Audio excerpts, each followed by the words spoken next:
황정경 25장 오행장을 보자. 삼명 출어 생사제, 동방 영상 두 1월, 부활 리환 모자일, 삼광 환조 입자실, 능제 현진 만사필, 일신 정신 불가실. 삼명, 즉 세 가지 밝음이 바로 삶과 죽음의 경계라는 것이다. 동방, 즉 단전의 신령한 모습이 북두칠성과 해와 달인 것이다. 아버지는 리환이고 어머니는 자일이다. 삼광, 즉 북두칠성과 1월이 자실, 즉 아들의 방으로 들어가는데 능히 현진, 즉 천진이 있으므로 만사가 끝나게 되는 것이다. 일신의 정신은 이를 수가 없는 것이니라. 삼명이란 하늘의 해와 달과 북두칠성이라고 하였다. 사람의 죽고 사는 것이 이 삼명에 달려 있는데 삼명의 작용이 지극히 중요한 것이라고 하였다. 이 삼명을 얻으면 살고 잃으면 죽는다고 하는 것이다. 그러면 이 삼명이 어디에 있고 누가 갖고 있는지를 보자. 사람 몸에 있어서 머리 부분인 리환을 아버지라 했다. 즉 도의 아버지인 도부가 되고 아랫배인 신장을 도의 어머니인 도모라고 했다. 그런데 이 삼광인 해와 달과 북두칠성이 도인 아들의 방으로 들어가게 되니 이 삼광인 현진, 즉 도를 손에 넣은 아들이 바로 만사의 끝맺음을 한다고 하는 것이다. 그러면 이 삼광이 구체적으로 무엇을 의미하는지 살펴보자.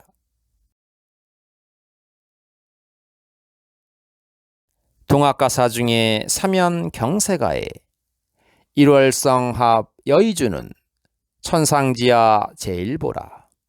무궁조와 이건희와 만고 이후 처음이로다.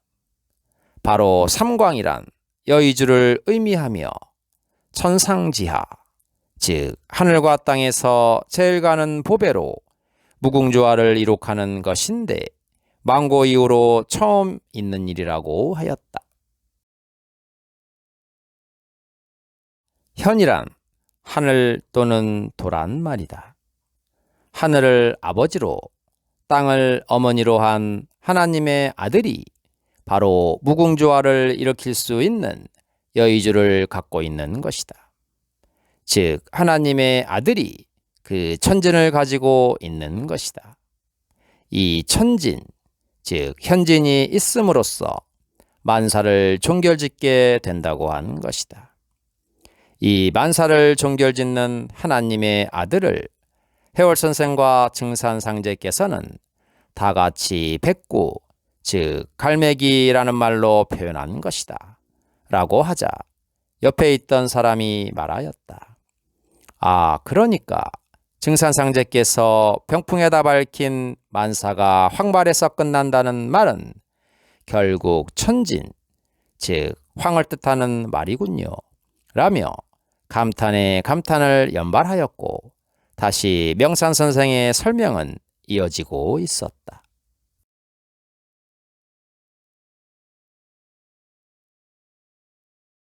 하나님의 아들은 이 험악한 세상에 오고 싶어서 오는 것이 아니라 어쩔 수 없이 오시는 것이다.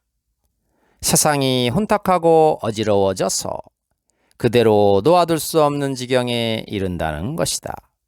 즉 이와 같이 사방팔방이 모두 꽉 막히고 혼란하여서 도저히 헤쳐나갈, 소통시킬 방도가 전혀 없는 비색인 상황, 즉 비운이 닥쳐온다는 것이다.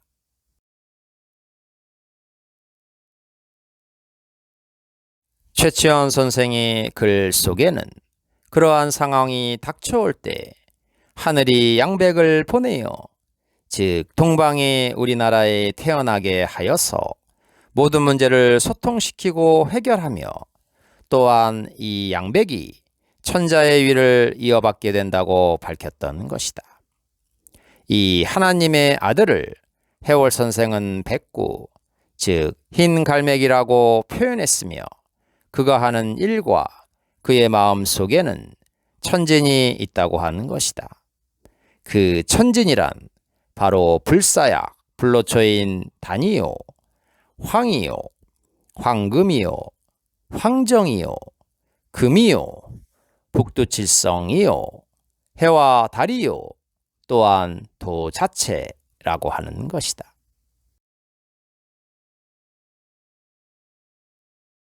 그가 만사를 풀어서 해결하여 끝맺는 사람이라고 밝힌 것이다.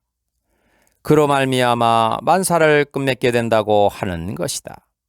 그가 아니면 불가능하다고 한 것이다. 그러니 제발 그를 괴롭히고 핍박하지 말아 달라고 당부하는 것이다. 술이 취해서 헛소리를 하는 것이 아니라며 풀어서 설명하는 것이다.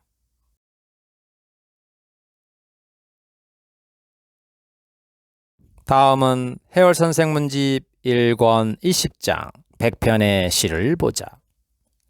여벽성홍 조객정 사양이영 도계명 인간지유 서생냉 괴피추 천어금병 붉은 단풍나무 잎은 선명히도 나그네의 길을 비추고 기울어지는 태양은 해 그림자를 옮기는데 계곡은 오히려 밝구나. 인간 세상에는 다만 서생만이 맑고 깨끗한데 괴이하게도 가을 추수기에 하늘이 병풍을 맡긴 그 사람이구나.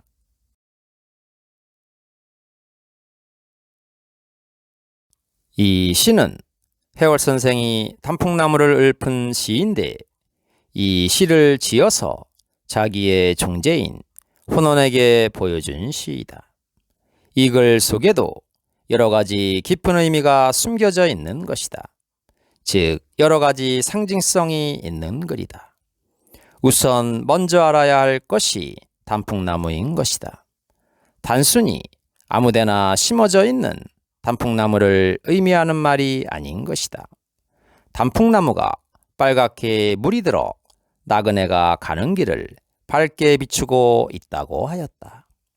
즉 밝게 빛나는 것이 단풍나무라는 말이다.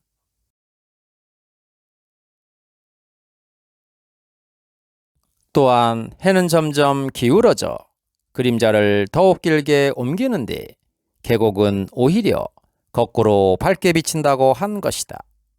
다만 인간 세상에서는 서생, 즉 공부를 하고 있는 사람이 있으니 그 사람만이 홀로 맑고 깨끗하다라고 하였다.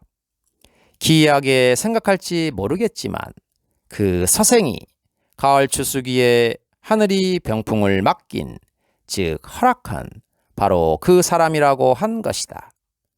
만일에 증산상제의 병풍이 없었다면 해월 선생의 시에서 말하는 하늘이 약속한 병풍을 받을 사람이 누구인지 모르게 되어 있는 것이다. 증산상제의 그 병풍 속에는 백구와 황발이라고 하는 말도 마찬가지로 해월 선생의 시가 아니라면 또한 누구를 지칭하는 말인지 알 수가 없는 것이다. 그 병풍을 받을 사람, 즉 후사자가 바로 인간 세상에서 다만 조용히 공부만을 하는 사람이라고 하는 것이다. 그런데 유독 가을 추수기이고 해는 점점 저물어 가는데 다시 말하자면 세상은 점점 컴컴하게 어두워만 가는데 오히려 선명하게 밝게 비치는 것이 단풍나무이고 계곡이라고 하는 것이다. 그리고 또한 인간 속에는 맑고 깨끗한 사람은 단지 서생 한 사람이며 그가 하늘이 병풍을 허락한 바로 그 병풍의 주인이라는 것이다. 이 글에서 단풍나무와 계곡과 서생은 한 사람을 두고 이르는 말인 것을 미루어 알 수 있는 것이다. 단풍나무는 말 그대로 신을 상징하는 나무이고 단을 뜻하는 말로써 하나님 아들을 뜻하는 나무 중에 하나인 것이다. 또한 계곡이란 격암유록 음비가를 보면 화옥고기의 선원천이란 구절이 있는 것이다. 그림 속에 소가 돌아보고 있는 곳이 계곡이며 또한 선원, 즉 신선이 있는 곳이 바로 천이라고 하는 것이다. 소와 신선이란 정도령을 의미하는 말이며 그 소가 있는 곳이 계곡이라고 하였다. 또한 말을 바꾸어 신선이 있는 곳을 천이라고 하는 것이다. 즉 계곡을 천이라고 돌려서 설명하는 말인 것이다. 이미 밝힌 바와 같이 천이란 인천이며 그곳에 그 신선이 응거하고 있으며 또한 그의 집에는 단풍나무가 심어져 있고 그가 거기에서 다만 문을 닫아 걸고 공부만 하고 있다는 뜻이다. 그가 바로 하늘이 약속한 후사자로서 병풍의 주인공이라고 밝히는 글인 것이다. 소에 대하여 좀 더 확실히 설명한다면 격암유록 초장을 보면 우성제야, 우명성, 천마지우, 진우성. 소의 성질이란 들에서 소울음소리를 내는 것이다. 이 말은 천지를 부모로 태어난 진인을 우성이라 하는데 이 진인 아기가 우는 소리가 소울음소리라는 것이다. 즉 엄마라고 격암유록 마룬론에서도 우명제인 궁울선이라 하여 소가 운다는 것은 사람을 의미하는데 궁을이신 신선을 의미한다 하였다.